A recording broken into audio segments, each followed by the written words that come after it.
그녀는 아름다운 뱀처럼 우리에게서 모든 것을 앗아갈 거야.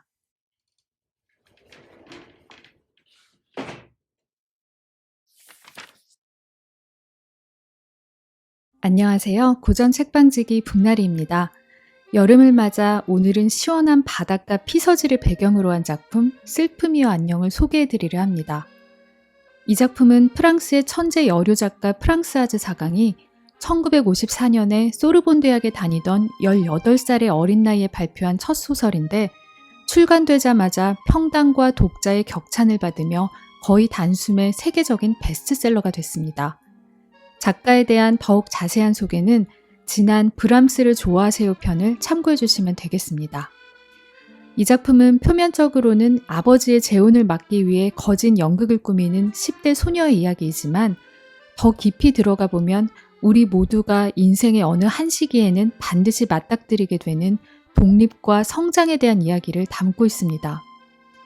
우리는 유년기에는 부모와 가족, 친구들로부터 온전히 분리되지 못하고 그들의 생각과 사상에 많은 영향을 받으며 살아갑니다.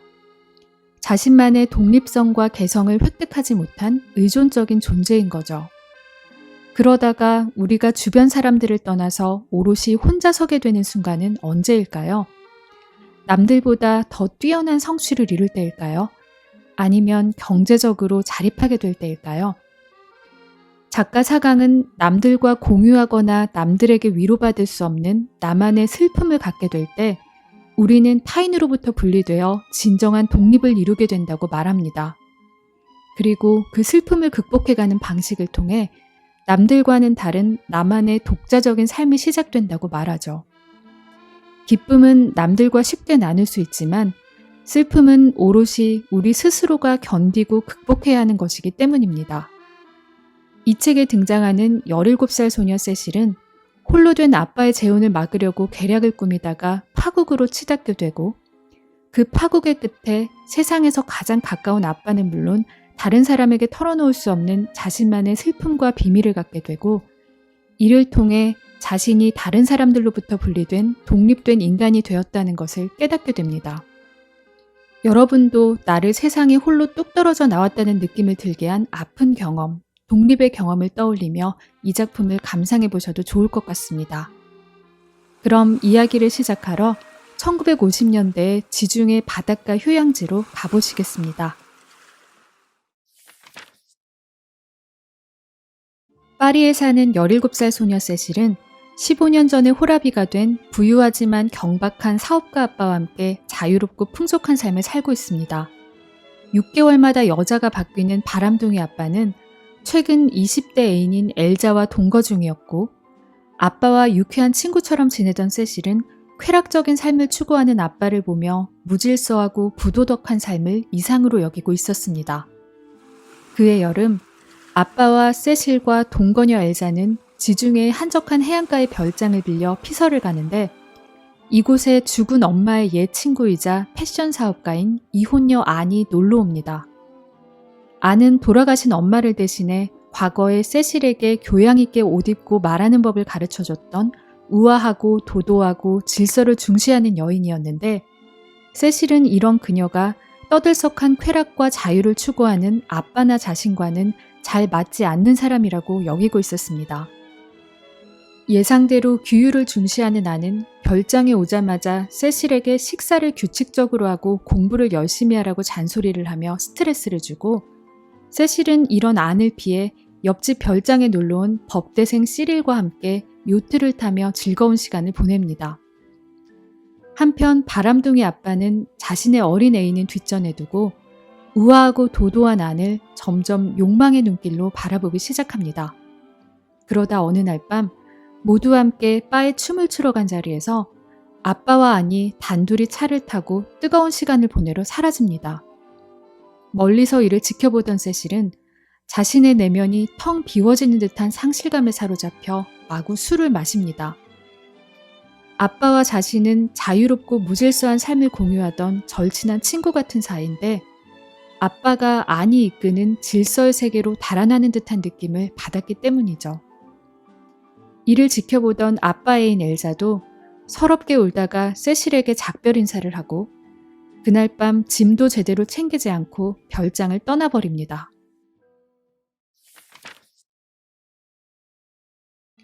다음 날 아침 식사 자리에서 안과 아빠는 세실에게 자신들이 휴가가 끝난 후 파리에서 결혼식을 올리기로 했다고 선포합니다. 세실은 결혼과 속박을 그토록 거부하던 아빠가 하룻밤 만에 이런 결정을 내린 것에 크나큰 충격을 받습니다.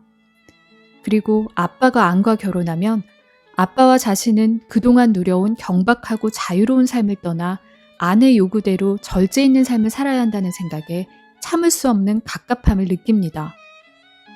이제 장래 엄마가 될 아내 잔소리는 노골적으로 더 심해집니다. 실일과 애정행각을 벌이는 것조차 그만두라고 잔소리를 하고 휴가지에서조차 공부를 하라고 강요합니다. 세실은 아니 자신을 마치 진압하고 처벌해야 마땅한 존재처럼 대하는 것에 기분이 나빠집니다. 더욱 화가 나는 것은 자신과 같이 자유분방한 삶을 즐기던 아빠조차 아내에게 동조하며 세실에게 공부하라고 잔소리를 하기 시작한 거죠. 세실은 다음과 같이 생각합니다. 아는 내가 나 자신을 사랑할 수 없게 만들었다. 행복과 유쾌함, 태평함에 어울리게 태어난 내가 그녀로 인해 비난과 가책의 세계로 들어왔다. 자기 성찰에 너무나도 서툰 나는 그 세계 속에서 나 자신을 잃어버렸다. 얼마 후 아빠에게 배신당했던 엘자가 자신의 짐을 찾으러 다시 별장을 찾는데 그녀는 사랑의 상처를 극복하고 다시 눈부시게 아름다워져 있었습니다. 세실은 이런 엘자를 보며 그녀를 이용해 앙과 아빠를 떼어놓을 생각을 합니다. 세실은 어떻게든 다시 안에게서 벗어나 아빠와 자신의 자유분방한 삶을 되찾고 싶었던 거죠. 그래서 엘자에게 아빠가 아내 꼬드김 때문에 결혼을 결심하긴 했지만 아직 엘자를 사랑하고 있으니 자신의 애인인 시릴과 사귀는 척을 하며 아빠의 질투심을 자극해 그를 결혼이라는 사고에서 구해달라고 말합니다. 시릴 역시 세실을 만나지 못하게 하는 안을 저주하고 있었기 때문에 세실의 제안에 적극 찬성하며 기꺼이 연극에 동참합니다. 그 뒤로 엘자와 시릴은 안과 아빠가 함께 있는 곳에 불쑥불쑥 나타나 다정한 척 거짓 애정 행각을 펼치고 이를 본 아빠는 새파란 풋내기 녀석이 내 여자를 채갔군 이라고 읊조리며 뭔가 자존심 상해합니다. 그런 아빠 옆에서 세실은 젊은 여자가 젊은 남자를 만나는 건 당연한 일이죠 라며 바람을 넣으며 나이 많은 동년배 여자와 결혼하려는 아빠로 하여금 씁쓸한 기분을 느끼게 만듭니다. 세실은 자존심이 상한 아빠가 욕망에 쫓겨 엘자에게 손을 대기만을 기다리고 또 기다렸고 어느 날 드디어 아빠가 바닷가 숲에서 만난 엘자와 키스를 하고 맙니다. 그런데 이때 안이 이 모습을 목격하고 충격에 빠져 그 길로 즉시 별장을 떠나려고 차고로 달려갑니다.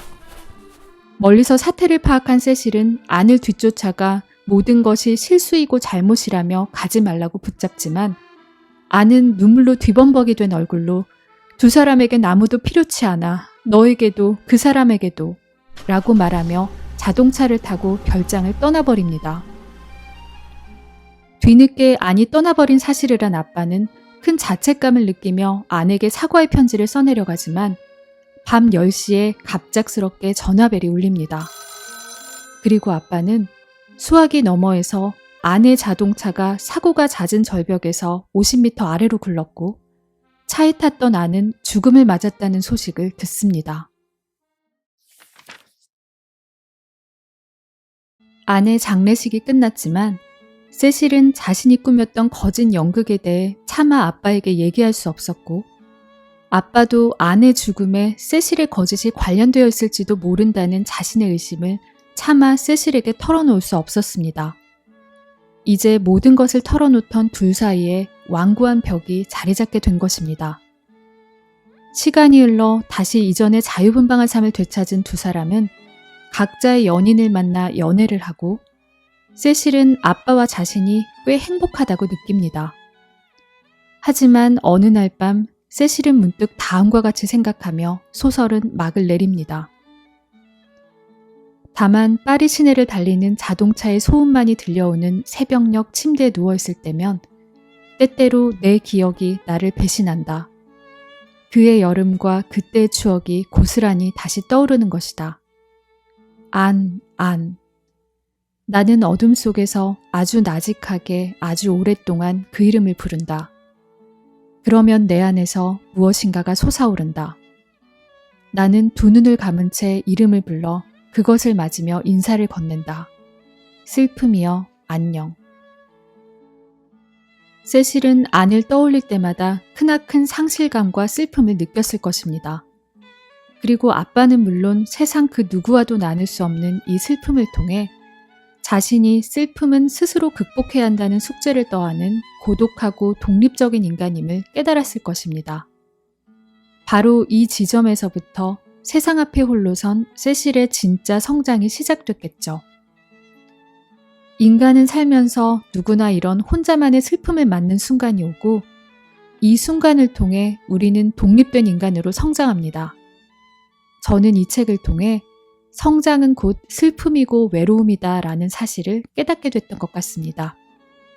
그래서 이 작품의 제목인 슬픔이여 안녕에서의 안녕은 작별할 때의 안녕이 아닌 맞이할 때의 안녕입니다. 슬픔이여 왔구나. 어서 와.